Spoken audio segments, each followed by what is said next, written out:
पुराने समय में सदन नाम का एक कसाई रहता था। वह भगवान का बहुत बड़ा भक्त था।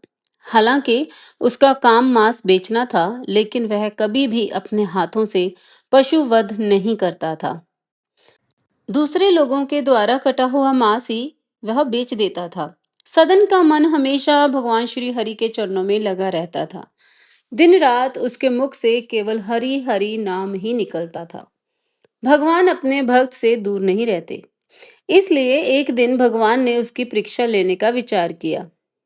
उसी समय वहां से एक साधु गुजर रहा था। उसकी नजर सदन की दुकान पर रखे मांस तोलने वाले बाट पर पड़ी। ध्यान से देखने पर साधु को समझ आया कि वह कोई साधारण पत्थर नहीं, बल्कि शालिग्राम की शिला है। लेकिन भोले भाले सदन को इस बात का बिल्कुल भी ज्ञान नहीं था। वह तो उसे साधारण बाट समझकर ही इस्तेमाल कर रहा था।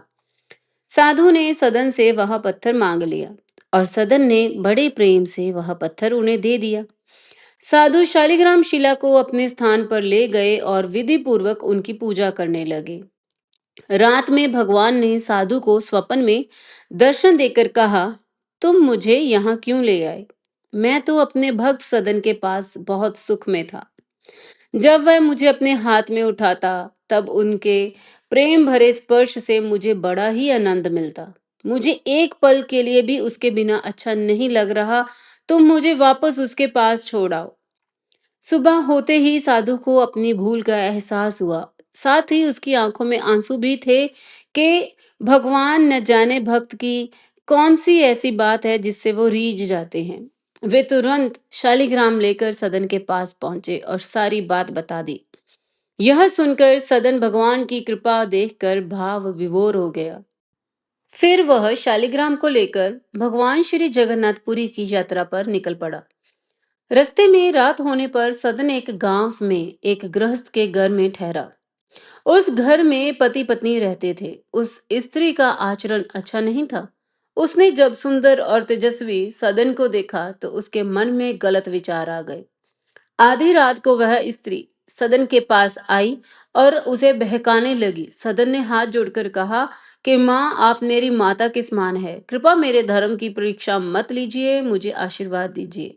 लेकिन वह स्त्री नहीं मानी। उसने सोते हुए अपने पति का तलवार से सर काट दिया और फिर सदन के पास आकर बोली कि अब डरने की कोई बात नहीं है।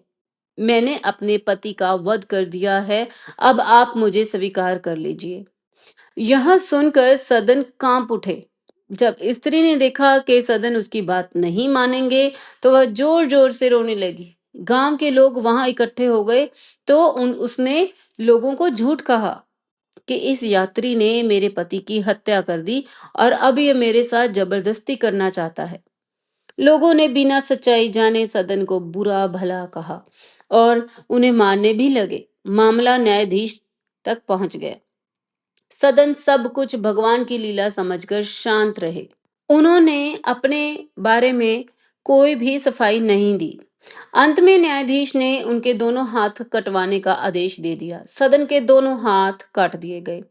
भगवान का नाम लेते हुए सदन आगे बढ़ते रहे और आखिरकार जगन्नाथपुरी पहुंच गए। उसी समय वहां के पुजारियों को स्वप्न में भगवान जगन्नाथ ने आदेश दिया कि मेरा भक्त सदन आ रहा है। उसके हाथ कट चुके हैं। उसे पालकी में बैठाकर आदर पूर्वक मेरे पास लाया जाए। पुजारी तुरंत पालकी लेकर पहुंचे और बड़े सम्मान से सदन को मंदिर में ले आए। जैसे ही सदन ने भगवान श्री जगन्नाथ जी के दर्शन किए और भक्ति में अपने हाथ उठाने का प्रयास किया, उसी क्षण भगवान की कृपा से उनके दोनों हाथ पहले जैसे ठीक हो गए। लेकिन सदन के मन में एक बात बार बार आ रही थी कि आखिर उसके हाथ काटे ही क्यों गए। उन्होंने ऐसा कौन सा पाप किया था जिसकी वजह से उन्हें सजा मिली। तब रात में भगवान ने सदन को स्वप्न में दर्शन देकर कहा, पूर्व जन्म में तुम काशी में वेद पढ़ने वाले एक ब्राह्मण थे। एक दिन एक गाय कसाई के डर से भाग रही थी। उसने तुमसे रास्ता पूछा। तुमने गाय को बचाने की बजाय कसाई को उसका रास्ता बता दिया। कसाई ने उसी गाय को मार डाला।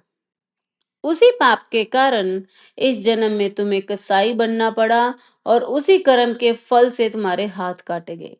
लेकिन मेरी भक्ति के कारण तुम्हारा सारा पाप नष्ट हो गया। भगवान की असीम कृपा को देखकर सदन भाव विभोर हो गए। उन्होंने जीवन भर भगवान का भजन, कीर्तन और ध्यान किया। अंत समय में भगवान श्री जगन्नाथ जी के चरणों में लीन होकर परम धाम को प्राप्त हुए। बोलो जय श्री कृष्ण। तो दोस्तों, ये थी भगवान के परम भक्त सदन कसाई की कथा। और अगर आप ऐसे आगे बहुत सी कथाएं सुनते रहना चाहते हैं तो फटाफट हमसे जुड़ जाइए, हमारे चैनल को सब्सक्राइब कर लीजिए, बेल नोटिफिकेशन ऑन कर लीजिए और हमें कमेंट करके बताइएगा कि आपको ये कहानी कैसी लगी या हमारे बताने का तरीका कैसा लगा, बिकॉज आपकी सपोर्ट हमारे लिए बहुत ज़रूरी है। फिर मिलते हैं एक और नई कहानी के साथ। तब तक जय श्री कृष्णा, राधे राधे।